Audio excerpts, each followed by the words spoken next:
Muy buenas noches, queridos amigos, muchas gracias por acompañarnos nuevamente aquí en Señales Ocultas, por Tercera Llamada Radio, bajo una producción de Cristian Aguilar Centurión, y en esta noche con la grata compañía de mi querida amiga y colaboradora, la licenciada Araceli Arzate. ¿Cómo estás, Ara? Muy bien, muchas gracias. Buenas noches. ¿Frío en la Ciudad de México? Ay, está haciendo mucho frío. Pues sí. Medios de contacto, no seas mal. Estamos en Instagram, en Facebook, en Twitter, y también está el canal de YouTube, donde se suben todos los programas semana a semana. Búsquenos, estamos como 3A Llamada Radio TV, y pues bueno, ahí está toda la información de los programas día a día.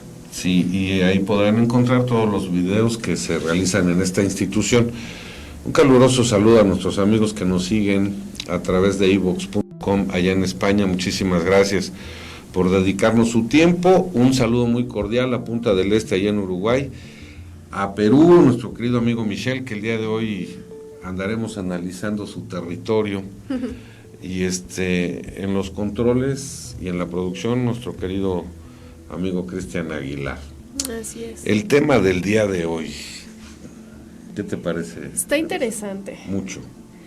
Es una parte de la historia inca que no se conoce realmente. En la historia, en las clases de historia acá en México, pues prácticamente es inexistente. Sí, como que por la zona norte en la que vivimos hay muchas cosas que desconocemos del sur, ¿no? Exactamente. Uh-huh. Y es muy interesante, muy compleja también. Sí. Es un tema muy complejo. Es como cuando hablan de los aztecas acá en México, ¿no? También son se vuelven leyendas, ¿no? Linajes, sí, también un poco complicados, pero vamos a estar hablando de la leyenda de Paititi. De Paititi. Casualmente,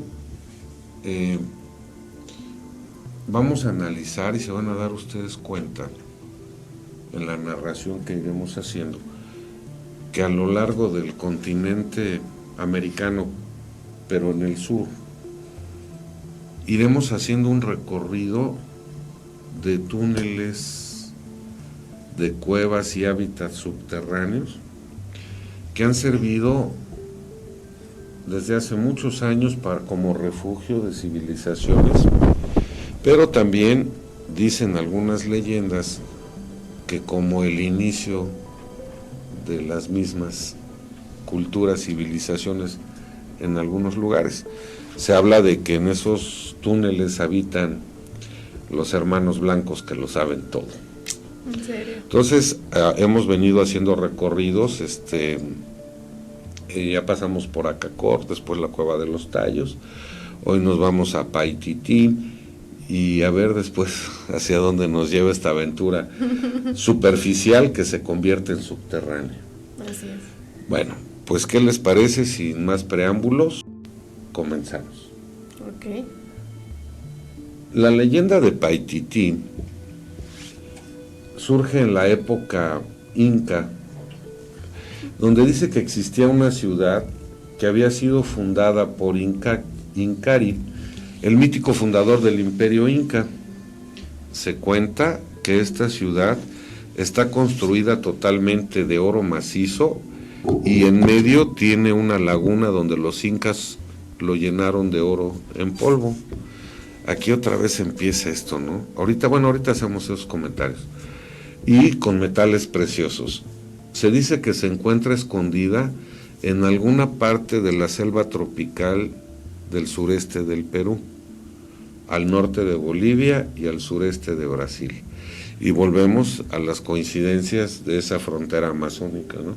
Hacia los Andes, en ese recorrido subterráneo que iniciaría supuestamente en el sur del continente, pero que va avanzando y seguramente llegará hasta el Polo Norte. Claro. Y si no, espérense tantito y se van a dar cuenta. Como hablábamos en la ocasión pasada en la Cueva de los Tallos, de estas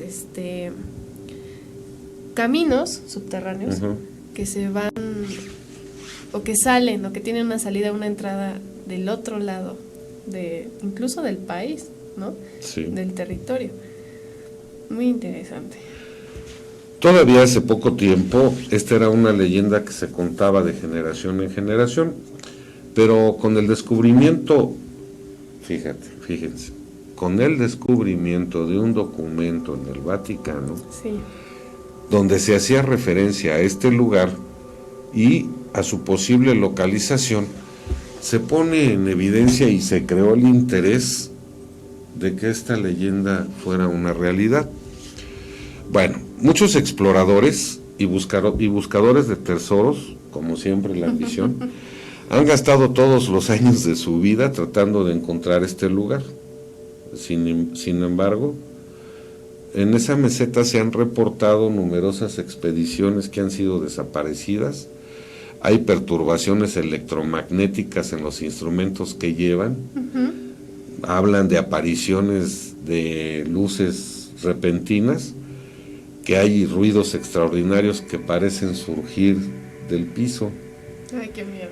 Sí, y para añadirles el ingrediente final a estos relatos, hay quienes afirman, y lo hacen con mucha naturalidad, que existe una civilización abajo que lo sabe todo. Entonces, de manera general, ahí comienza en nuestra actualidad la leyenda del Paititi. Sin embargo, ¿qué les parece si iniciamos un recorrido histórico por todo aquello que forma este lugar del Imperio Inca? Sí, y además también hay que recalcar que las inclemencias del lugar en sí, Sí, impide que quienes van a buscar el mítico lugar pues no avancen mucho. Estamos hablando de selva virgen, ¿no? Y que incluso ni siquiera una imagen satelital es precisa. es precisa. Sí, porque queda bloqueada Por todo la vida, el follaje de los natural, árboles. ¿no? Ajá.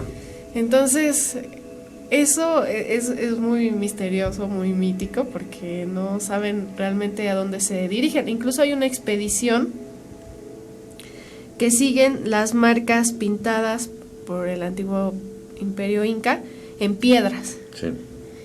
Entonces van siguiendo ese antiguo camino que ellos pues apuestan a que esa era la guía para llegar a Paititi. Y aquí surgen muchas cosas. Una búsqueda por la superficie y otra búsqueda Subterránea. por cuevas. Sí, están las cuevas de Cusco, Sí. que se cree pueden tener también conexión con Paititi. Sí, con Paititi, y hablábamos, y de ahí ya verán ustedes que al rato, con el paso de un poco tiempo, también encontraremos conexión con la Cueva de los Tallos y Acacor. Y si no, espérense tantito. Bueno, vamos a empezar. El Paititi Es un legendario reino inca o pre-inca, supuestamente localizado al sur de la Amazonia, en la región fronteriza que actualmente ocupa Bolivia, Brasil y Perú. La leyenda se originó en la interpretación de algunos escritos del siglo XVI, cuyos autores eran Vaca de Castro, Pedro Sarmiento de Gamboa y Juan Álvarez Maldonado. Estas personas que, bueno, en los escritos que mandaban a España, porque ellos se tenían que reportar cada cierto tiempo de cómo iba la colonización a donde llegaban. Los historiadores de la conquista. Exacto, qué encontraban y todo esto, pues ellos fueron importantes en el tema relacionado a Paititi. Ellos hacían referencia a un reino situado en la selva baja del Amazonas, probablemente cerca de la actual frontera entre Bolivia y Brasil. La leyenda de Paititi continuó hasta 1635, cuando en las crónicas de Lizarazu fue citado el inca Huaynapoc y su retorno desde el Cusco al Paititi, donde reinaba su padre, en las cercanías del río Guaraporé, en la actualidad en el estado brasileño de Rondônia. Fíjate qué interesante, ¿no? Hablamos de imperios que son de alguna manera hereditarios también, se siguen por linajes. En Perú también se ha desarrollado otra leyenda sobre la historia de Incarri, que después de haber fundado Quero y Cusco se retiró a la selva de Pantiacola a vivir el resto de sus días en la ciudad de Paititi. Esta leyenda se divulgó por el arqueólogo Óscar Núñez del Prado. Grábense este nombre que más adelante lo iremos encontrando con mucha frecuencia. En 1955, después de un contacto que tuvo con la comunidad de nativos quechua, habitantes del pueblo Quero en la cordillera de los Andes. Bueno, la etnia inca, descendiente de las civilizaciones Tahuanaco y Huari, se estableció en el Valle del Cusco a comienzos del siglo XIII, siendo su primer rey el inca Manco Cápac. Desde ahí, esta civilización comenzó a fortalecerse mediante alianzas que lo llevaron a convertirse en un imperio hacia mediados del siglo XV. Se tardó 200 años. No, bueno. La expansión de los incas se realizó hacia el norte y hacia el sur del Cusco, ocupando principalmente la región andina y la actual costa peruana del Pacífico, mientras que el avance hacia el este de los Andes fue más dificultoso y tardío. La leyenda de El Paititi se basa principalmente en las supuestas campañas y expediciones que habría realizado el imperio hacia el territorio de los Musus o Moxos, para los españoles, ubicados al oriente más allá de los Andes, a 200 leguas de Cusco. Según las crónicas, los incas habrían realizado entradas hacia aquel territorio tanto por Cochabamba como por la región de los Chunchos, ubicados en el curso del Madre de Dios, según algunos autores, o en el del Beni, según otros. A diferencia de los incas que habitaban en la zona andina, los muxus ocupaban una región conocida como los llanos, una zona húmeda con un marcado ciclo de intensas lluvias y sequías. La temporada de lluvias, que se extiende de octubre hasta abril, provoca el desbordamiento de los ríos, convirtiendo a la región en un inmenso pantano, que era lo que estabas mencionando hace un momento, ¿no? Donde solo se puede circular en canoa, mientras que durante la estación seca, que va de mayo a septiembre, los árboles pierden sus hojas, los riachuelos y pantanos desaparecen y el suelo se agrieta. Claro. Sí, debiendo los animales desplazarse hacia los ríos y lagos, los muxus o mojos, uno de los principales grupos de la región junto con los baures, hablaban lenguas del tronco arawak, lo que hace presumir que no eran originarios de esa zona, ves lo que hemos venido comentando, sino que venían de más al norte, avanzando por los ríos, desplazando en su camino a las etnias más débiles, cuya organización era más elemental y nómada con respecto a los mojos. Bien, para la época de la conquista hay varias versiones. Por ejemplo, Vaca de Castrol, ¿qué dice? Bueno, él es el primer historiador que menciona el nombre de Paititi en un libro que se llama Relación de los Quipucamayos de 1542, refiriéndose a las conquistas del Inca Pachacutec o Pachacuti. Según esta versión de los hechos, Pachacutec dominó a los charcas, a los chichas, a los diaguitas, a los carabayas y a todos los pueblos de la cordillera de los Andes y de la costa del Pacífico, desde Quito, Ecuador, hasta Tarapacá, en Chile. Además de esas conquistas territoriales, Pachacutec habría traído hacia el imperio inca a través de halagos y dádivas a los chunchos, mojos y andes, hasta tener sus fortalezas junto al río Paitite y gente de guarnición en ellas. Hay otro historiador que es Garcilaso de la Vega. Él, en el libro Comentarios Reales de los Incas, estima que habría sido el emperador Tupac Yupanqui el organizador de la expedición que más avanzó por la vía de los Chunchos, nombre genérico para los indios no sometidos o bárbaros. Recordemos, los chunchos son aquellos indios que no son sometidos y se consideran bárbaros. Nombre genérico que se les daba a estas personas. Ellos se ubican al este de los Andes. Esta campaña le habría permitido al Imperio Inca fundar colonias y ocupar ciertos territorios del bajo del río Beni, además de entablar contacto con la provincia de los Muxus o Mojos. En el caso de los Musus, por la gran distancia que separaba ambas civilizaciones, el soberano inca habría decidido entablar relaciones diplomáticas con ellos sin dominarlos. Los Muxus, por su parte, admirados por las leyes de los incas, se comprometieron a asumirlas y empezaron en ese momento a adorar al sol, como lo hacían en el Cusco. Imitaron los homenajes incas y con eso habrían mantenido la paz y la libertad de su pueblo. Hay otros historiadores como Felipe de Alcaya, donde él habla de una misión jesuita que estaba por allá también, ¿no? Así es. Habla acerca de los vínculos entre los incas y la tierra de los Musus, que bueno, expone esta situación en el texto La relación cierta, basada en los testimonios que recogió de su propio padre, Martín Sánchez de Alcayaga, uno de los primeros pobladores de la ciudad de Santa Cruz de la Sierra, fundada por Ñuflo de Chávez en 1561. Y bueno, según el padre Alcaya, durante el reinado del Inca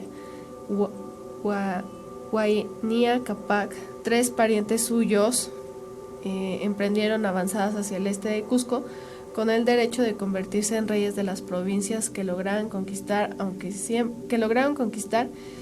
siempre bajo el yugo del Imperio Inca como reinos satélite de este. Ok, esto significa entonces que los gobernantes del Cusco les daban a sus familiares la posibilidad de internarse en la selva, de ir avanzando y que aquellas colonias que encontraran y conquistaran las adherieran al Imperio Inca y ellos fueran los gobernantes de ese lugar. Así es. ¿Verdad? Entonces aquí los linajes se siguen predominando, se siguen manteniendo y bueno, ya después aquí aparece algo que es bien interesante. El gobernante Manco Inca, él había ingresado a esta región con un hijo suyo para seguir colonizando, fíjate qué interesante, y 8,000 indios armados. Así es. Sale, con los cuales habría arribado al río Guapay para luego alcanzar otro río caudaloso llamado Manatí, que corría de sur a norte, paralelo a la cordillera, ¿no? Manco Inca habría decidido construir un puente en la sección más angosta de aquel río y ponía como señal de su autoridad un carnero de piedra. Okay. Ahí decía, aquí inicia mi reinado. Observen las señas que van dejando, ¿sí? Pasando esa cordillera se abría una tierra llana con ríos e islas llena de árboles con fruta, caminos amplios y una numerosa población que vestía prendas de algodón y además labraba la tierra. Aquí encontraron una etnia, ¿no? Bueno, siguió la conquista, siguió avanzando y de repente aparecen unas crónicas muy interesantes. Por ejemplo, se habla de que en una de las conquistas uno de los españoles empieza a escuchar a un indio de esa zona que le dice, yo creo que tal vez por miedo o por presenciar la fuerza militar que tenían los españoles, les causaban admiración y le dice que él lo puede llevar a un lugar donde hay un indio que hace algunas ceremonias a la orilla de una laguna, que tiene poderes, pero que este indio, para poder hacer esas ceremonias, se baña en polvo de oro. Wow. Entonces, obviamente el español piensa y dice, a ver, un indio que se baña en polvo de oro. Sí. Aquí comienza la leyenda del indio dorado, que después se modifica al dorado. Okay. A partir de ese momento, durante la conquista, a todos aquellos lugares donde se supone que los incas guardaban o acumulaban grandes cantidades de oro, se le dio el nombre del dorado. Quería decir que en base a la charla que le dio este indígena al español, la leyenda del dorado se convirtió en todos aquellos lugares donde era posible encontrar oro.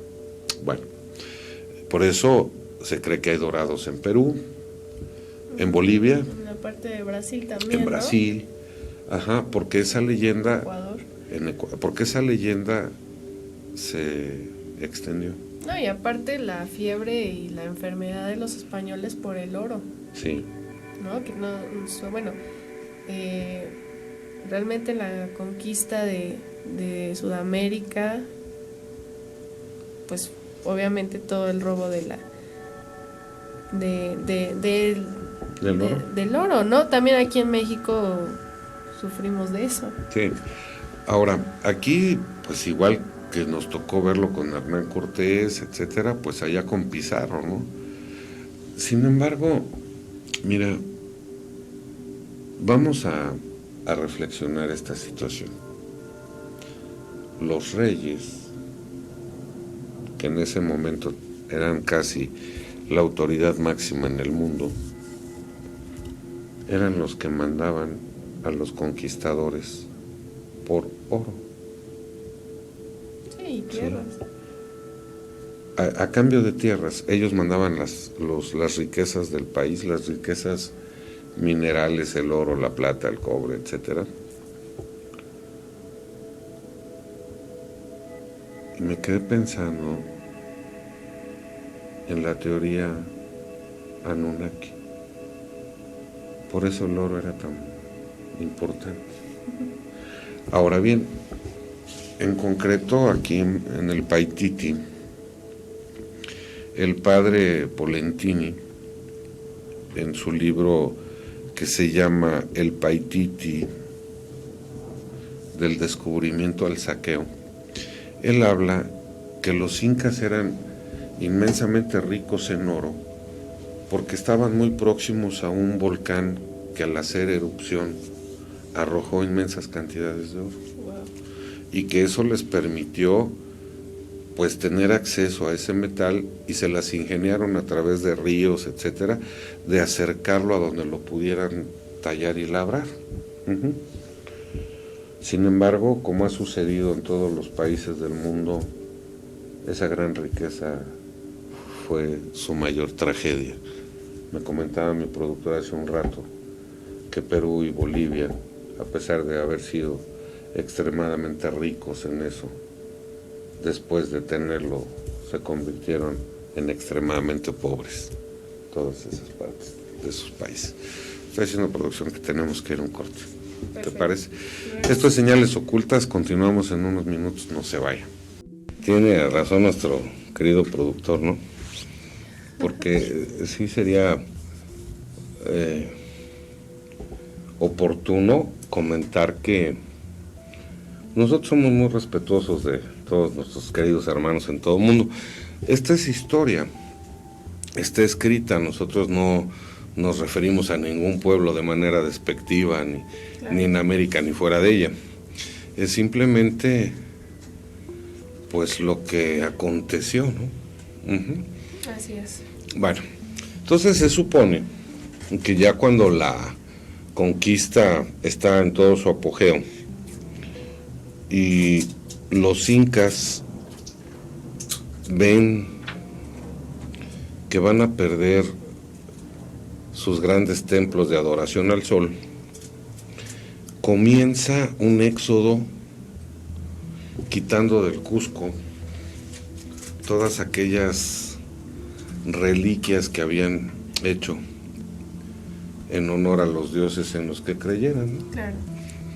Entonces comienza una migración, fíjate qué interesante, a través de veredas y túneles, otra vez túneles, de alrededor se habla de 70,000 personas, que todos ellos iban cargando reliquias y piezas de oro para poderlos guardar de el robo, el acoso o la destrucción que se iba a dar con la conquista de su territorio. Hay algunas partes, por ejemplo, el padre Polentini manifiesta un lugar que se llama El Manto, ahí cerca de Paitití, donde dice que en cuevas iban y metían ídolos de oro de tamaño natural, de oro macizo, de los 14 emperadores que se supone eran los gobernantes que habían tenido el pueblo inca, porque se dividió en dos, el Cusco Bajo y el Alto Cusco, ¿no? Bueno, entonces, dice el padre Polentini que entraban a esa cueva y cada cosa que iban dejando hacían una pintura rupestre, ¿no? Entonces, qué curioso. Nosotros nos hemos acostumbrado a que cuando tenemos posibilidad de ver las pinturas rupestres, pues dibujaban bufalitos, toritos, vaquitas, perritos, dinosaurios. Pero no eran tontos. Esa pintura era un registro de lo que estaban guardando en ese lugar. Claro. Para que con el paso del tiempo, si había la posibilidad, quien pudiera llegar supiera qué era lo que iba a encontrar ahí. Entonces, otros hablan que, aparte de las cuevas, etcétera, también los colocaban en el fondo de la laguna. Bueno, el padre Polentini también manifiesta, bueno, pero eso ya es de épocas modernas. Sí.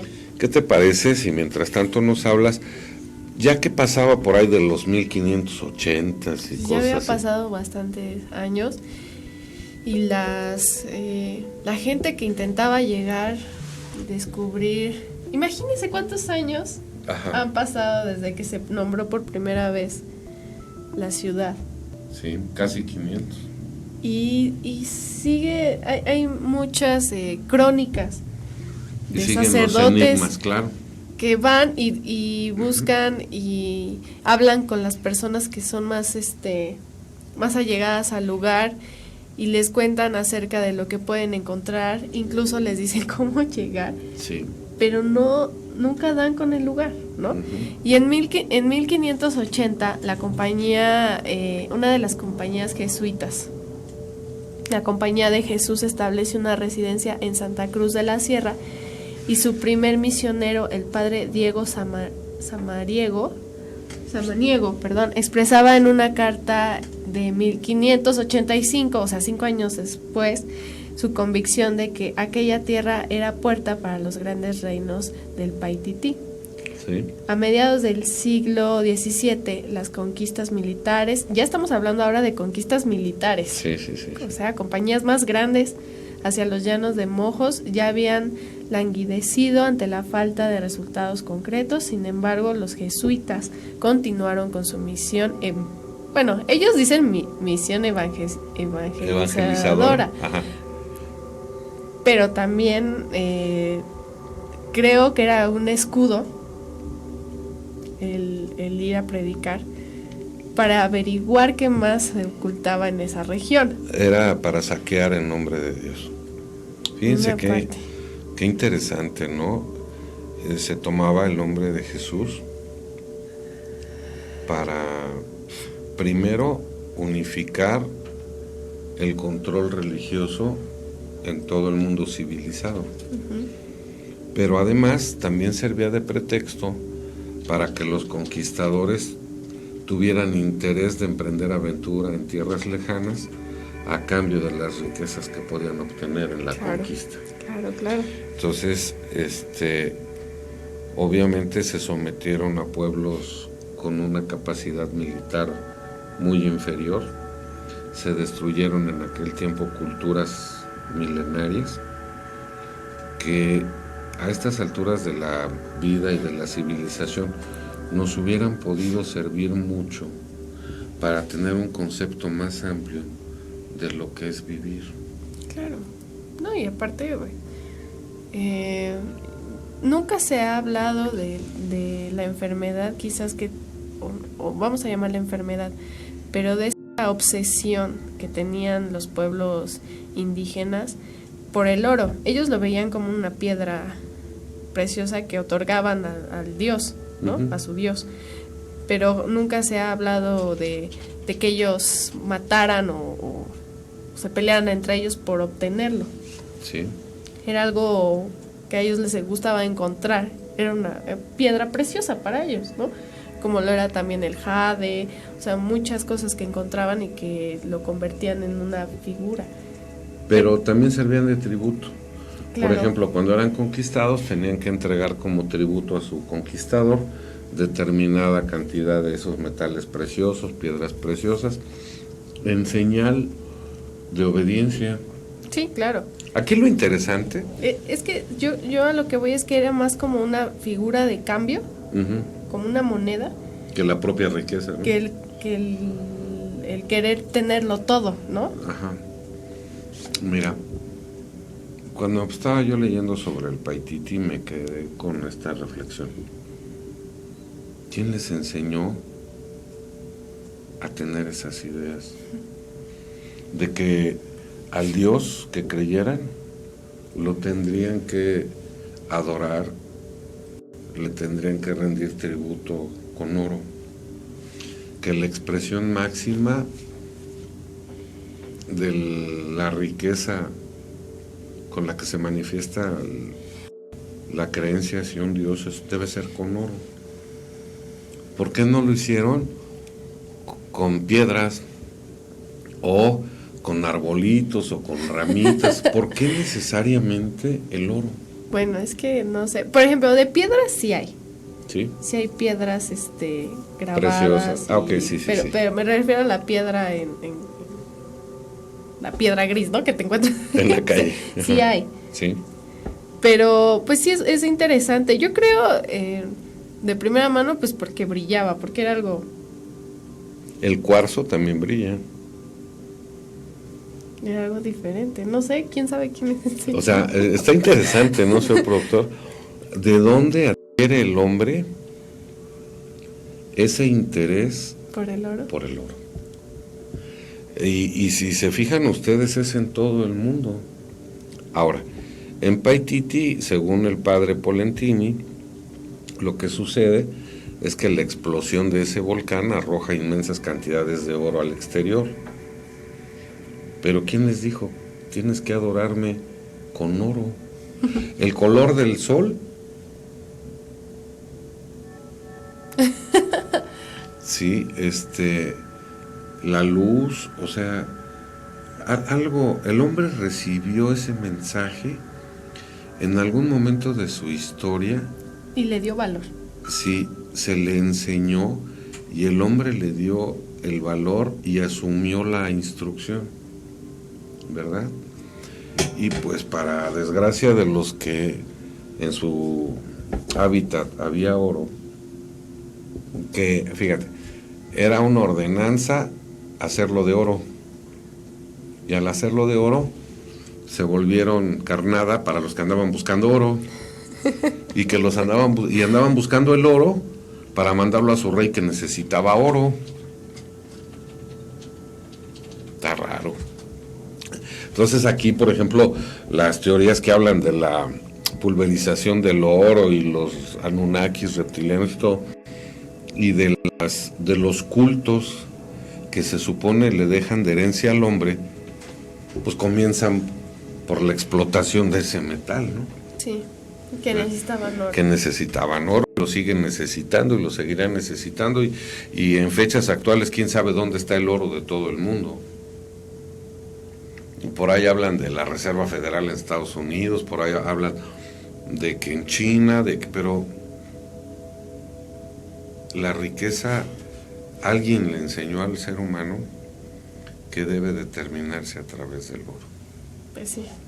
Ahora, si platicáramos con un ingeniero químico ahorita, tal vez metalúrgico, nos diría, pues es que es el metal más puro, sí, pero en aquel tiempo no había ingenieros químicos que dijeran eso, ¿no? Para los nativos, imagínate el nativo del Paititi, ver un pedazo de oro, pues era igual que ver cualquier piedra. Pero algo lo obligó a él y a todos a todas las culturas en el mundo a trabajar el oro para rendir tributo a su Dios. Y ese fue un decreto que tal vez aquellos que se hicieron pasar por dioses le dejaron al hombre, y le causó infinita tristeza, angustia, pobreza, violencia y sufrimiento. Claro. Bueno, luego también está el padre Agustín Zapata, que decide emprender la exploración del norte del río Mamore con el objetivo de extender la fe católica hacia aquellas tierras, y en esa incursión fue que conoció a los indios cayubabas, que tenían por cacique principal a un anciano de barba canosa y larga, al que llamaban Paititi. Fíjate. Lo que podría entenderse como una denominación genérica de los jefes locales y no como el nombre del propio personaje. Uh-huh. En 1595 el padre Zapata volvió hacia la región de los cayubabas, hasta un pueblo muy grande con calles y plazas, donde él dice que pues bueno, ahí los pobladores le rendían tributo al demonio, ¿no? Al cual estaban ofreciendo sacrificios. Sí. Y bueno, según esta versión, el padre Zapata se encontró con todos los dioses de los cayubabas puestos en la puerta de aquel templo, vestidos muy curiosamente de plumas, con unas mantas vistosas, todas labradas, con las que usaban de gala los indios de nuestro Perú, y delante de ellos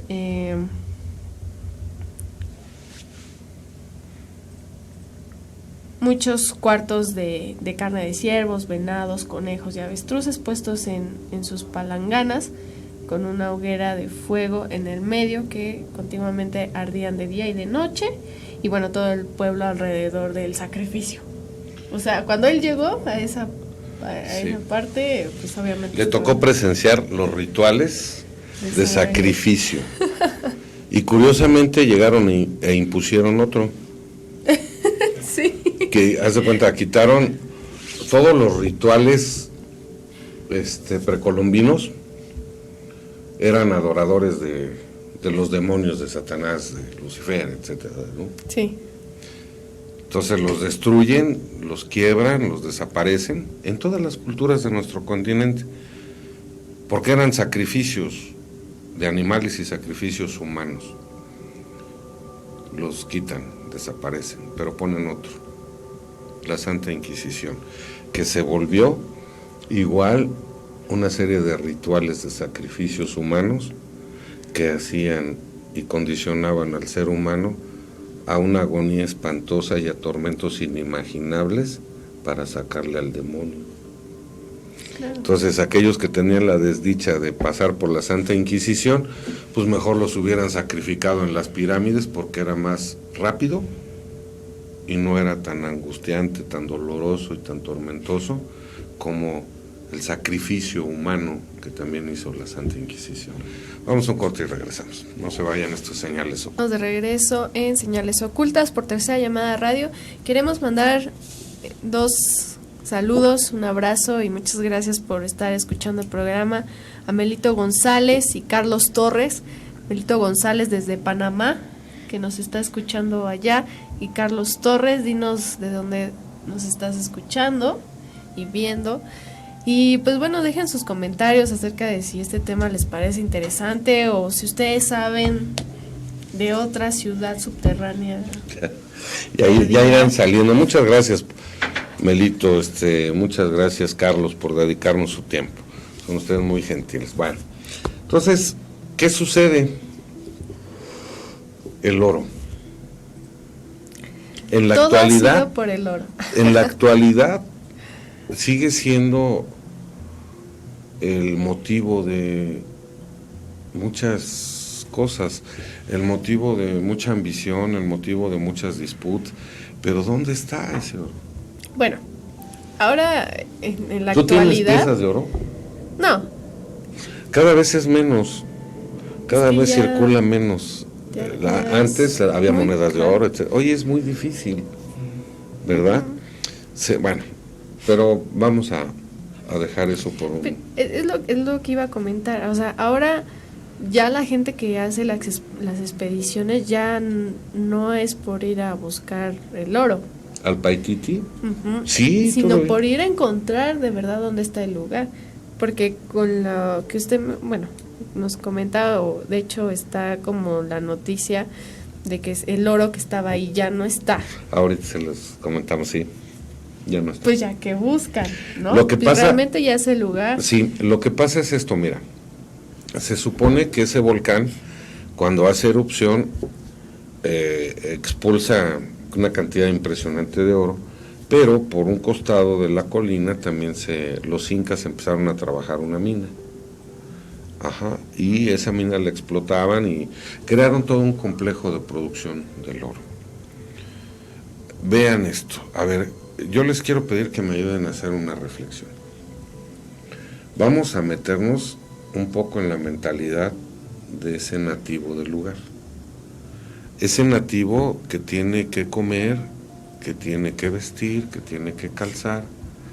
¿Qué debería haber en su mente que lo obligaba a explotar minas y extraer oro, tal vez en lugar de invertir su tiempo en seguir produciendo alimentos, buscando animales de caza?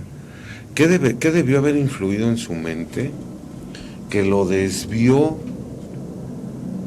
de lo más inmediato, que es el sobrevivir, Las necesidades primarias, y las cambió por las necesidades imaginadas de los dioses?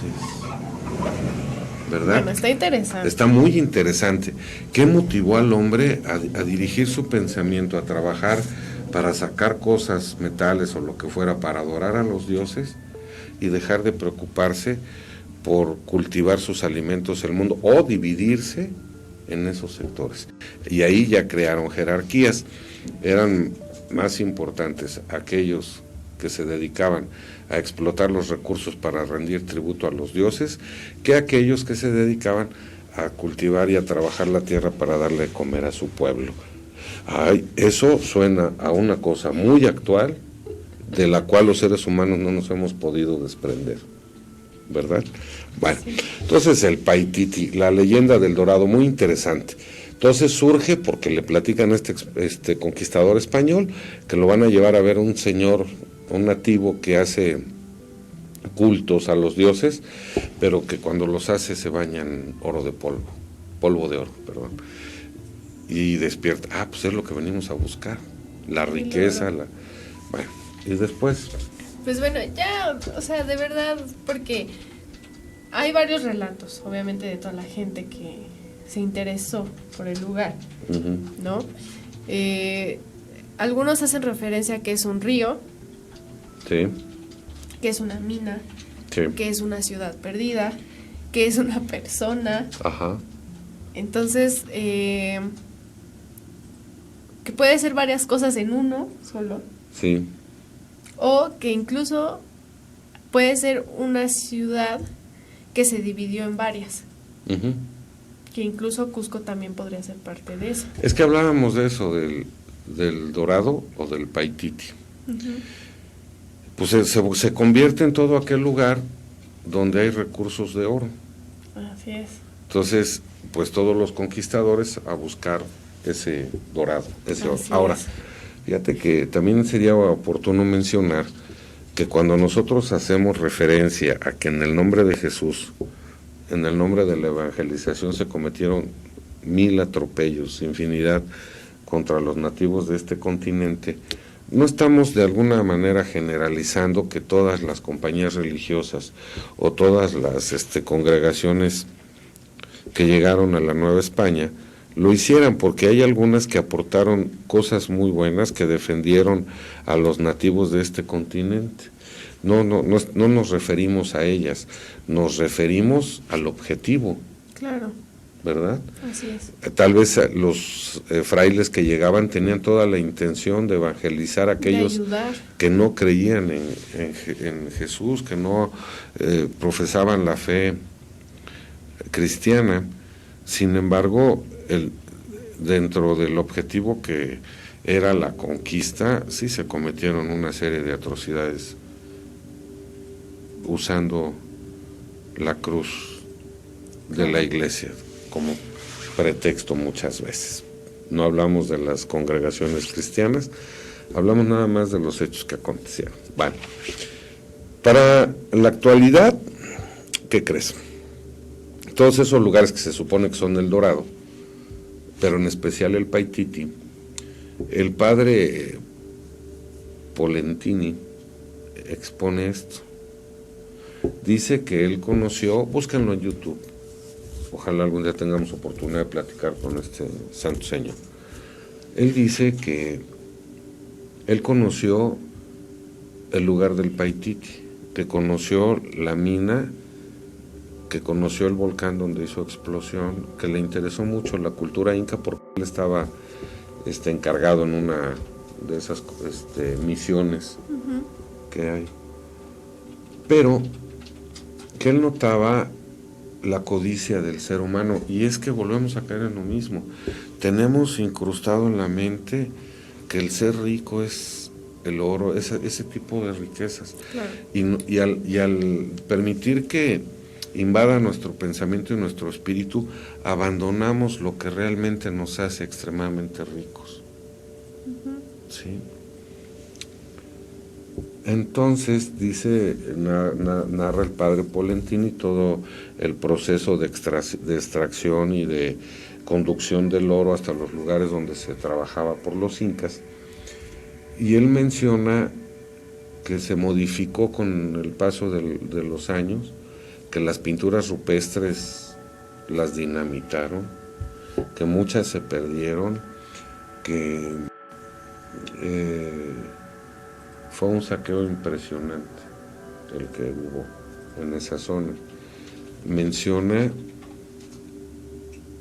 que el expresidente Fujimori, como siempre ha sucedido con los grandes jerarcas que tienen el poder y la decisión de mandar expediciones, encontró parte de esos tesoros del Paititi y los fueron sacando de ese lugar en helicóptero. Sí. Y que en las costas cercanas había barcos japoneses y ahí depositaron todo lo que sacaban. Más de 8 o 9 meses saqueando ese lugar. Se habla de discos solares, se habla de cadenas impresionantes que cubrían toda la plaza del Cusco de oro macizo y que se fueron extraídas y se llevaron a Japón. Entonces, coincidentemente, cuando Fujimori deja el poder en Perú, se va a vivir a Japón como hijo predilecto. ¿Será por eso? Pues quizás, ¿no? Por lo que se puede ver en el video, Polentini tiene pruebas, ¿no? Sí. Hay fotos de los helicópteros, pues sí, llevando algún tipo de carga, ¿no? Y el que no se le... pues que nadie más pudiera pasar en ese momento a esos lugares. Sí. Y bueno, entonces uno de los, El Dorado, ya fue saqueado. Probablemente haya más, pero esta leyenda de esos lugares donde se atesoran esos metales, sigue vigente, porque hay un dorado en Bolivia, hay un dorado en el Amazonas, ¿no? Fíjate, debes recordar que para llegar a Acacor también van buscando riquezas, tesoros y todo el rollo. En la Cueva de los Tallos sucede lo mismo, sacan las láminas de oro. Aquí en Paititi sucede lo mismo, y seguramente en nuestro avance por esas ciudades que se supone también están conectadas subterráneamente, iremos descubriendo que en cada una de esas civilizaciones, de esas culturas, el factor más importante era el extraer oro o guardarlo o encontrarlo y llevárselo de ahí. Qué interesante. Está muy interesante, ¿no? Sí. ¿Verdad, Sí, señor sí. productor? ¿Tú qué piensas? Y bueno, también pueden checar en internet, hay muchos videos en YouTube Sí. acerca de la gente que está haciendo expediciones actualmente. Sixto Paz, ¿no? Ujú. Está haciendo una. Él se supone que es un contactado extraterrestre. Ve, volvemos a caer. Y no he podido ver el video, pero sí vi el título y decía Sixto Paz en la expedición al Paititi, ¿no? Sí, y está muy interesante porque, bueno, también hay gente que más allá de a ver qué encontramos, pues quieren en verdad encontrar el lugar y saber realmente qué era, ¿no? Sí. Si era una ciudad o qué. Entonces siguen en la búsqueda del dorado. Hay una expedición que se llama, que están siguiendo la senda en la piedra del dorado de Paititi, y buscan precisamente estas marcas que hicieron los incas en piedras. Y Que hablábamos hace rato de que dejaban las figuras como seña de que iniciaba su reino, ¿no? así es. Uh-huh.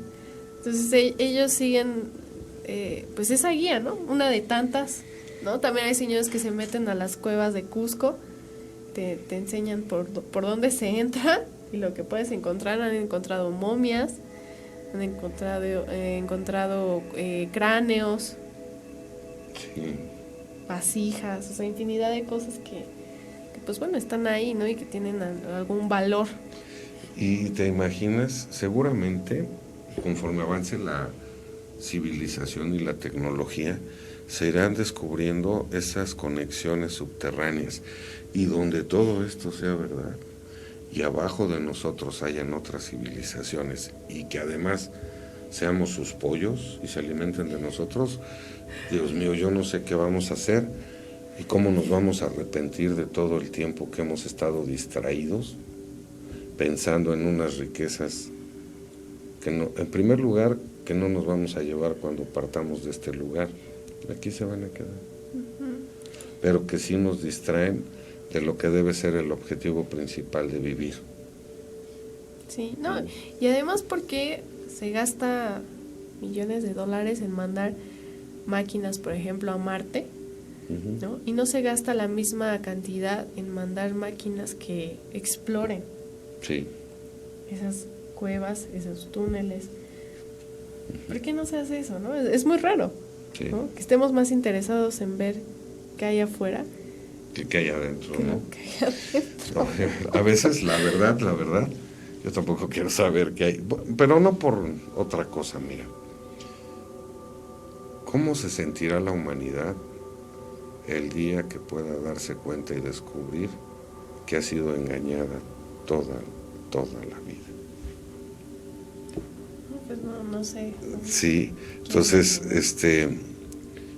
es muy padre hablar de tesoros y vamos a buscarlo, y a lo mejor en un momento de suerte y de chiripa nos hacemos millonarios y salimos de la pobreza y salimos de todas las carencias que podamos tener. Sí, o vamos a ser piratas como en la época de los bucaneros, ¿no? Y le robamos lo que otros están robando. Entonces, sí. Sin embargo, imagínate que te encuentras 800 millones de dólares en oro. Eso no te va a salvar la vida. Pues no. Tal vez en el periodo que transite tu existencia vas a poder vivir con más confort, vas a tener acceso a las cosas que cuestan, pero conforme eso pase en tu mente te va a desviar del pensamiento de qué va a pasar conmigo cuando parta de aquí. Claro, Porque aparte no te vas a llevar nada de lo que le quites a las demás personas, ¿no? Sí. Y lo mismo, por ejemplo, hace poco vi un documental de lo mismo pasado en el arte, ¿no? La gente que ha robado cuadros de pintores que a lo mejor en su momento pues no eran reconocidos, ¿no? Y que después recobran un gran valor, los roban de los museos. ¿Y dónde están? Pues nadie, prácticamente nadie sabe. Privadas, ¿no? Exactamente, en colecciones o sea, privadas. es curioso, los humanos nos inventamos riquezas para que supuestamente nos quiten una pobreza que nunca se nos quita. Porque podemos ser pobres en cuanto a la posesión de recursos materiales, pero a veces mientras más tienes, más pobre eres. Pues sí. No, pues la verdad está muy interesante. Yo, vamos a continuar, vamos a seguir investigando esto, a ver hasta dónde nos llega. ¿Qué pasaría si nos metemos y decimos que las misiones y que fulano y que escribió el libro y que el otro? Perderíamos el objetivo de ir encontrando esos telones, irlos descubriendo, porque estoy completamente seguro que nos van a llevar a poder entender con mayor claridad las conexiones subterráneas y las civilizaciones que están abajo. Entonces, si nos entretenemos en que cuántos kilos de oro, qué estatuillas eran, dónde están, vamos a perder el objetivo y la brújula, ¿no? Sí. Entonces, yo les quiero pedir que tal vez nos van a juzgar locos, pero y donde tengamos razón, ¿qué vamos a hacer? Sí, ya les estaremos diciendo. Por eso yo ahorita les decía, ¿quién habrá inculcado en la mente del hombre que tenía que ser con oro con lo que alabaran a sus dioses? ¿Por qué no fueron con peras? O con manzanas. O con hojitas de los árboles. ¿Por qué? Eran muy comunes. ¿Por qué tendría que ser con oro? Porque era difícil de conseguir. ¿Y por qué otros? Fíjate, hubiera sido más fácil que al momento de conquistarnos hubieran venido por todos los perales, o por todos los manzanos, o por todos los nogales. No se los hubieran podido llevar, se llevarían brotes o retoños para plantarlos en otro lugar y ser ricos. Eso está medio raro, ¿no? Sí. Bueno, entonces continuaremos en nuestra travesía. Yo creo que lo que sigue es Panamá, ¿verdad? Vamos a buscar qué hay por Panamá.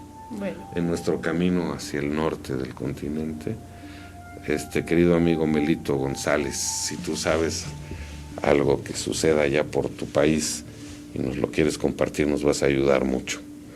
Por lo pronto, pues, ¿qué te parece si ya nos vamos? Claro que sí. Paititi, un lugar mágico, misterioso, que tuvo la desventura de tener mucho oro y que el oro llevó mucho sufrimiento a ese pueblo y a los pueblos cercanos por la necedad del interés que el hombre le ha dado a ese metal precioso. Igual que pasa en la Cueva de los Tallos. Igual, y dejen que lleguemos al pueblo azteca, maya y de este lado y se van a sorprender. Pues, queridos amigos, muchas gracias. Esperamos contar con su amabilidad en próximos programas. En la producción, Cristian Aguilar, Araceli Arzate, muchas gracias. Juan Ramón Rodríguez. Busquen el oro, que no siempre es metal. Así es. Y van a ser inmensamente ricos. Muchísimas gracias. Tus señales ocultas, gracias por su asistencia, por su paciencia, su tiempo. Nos vemos en la próxima.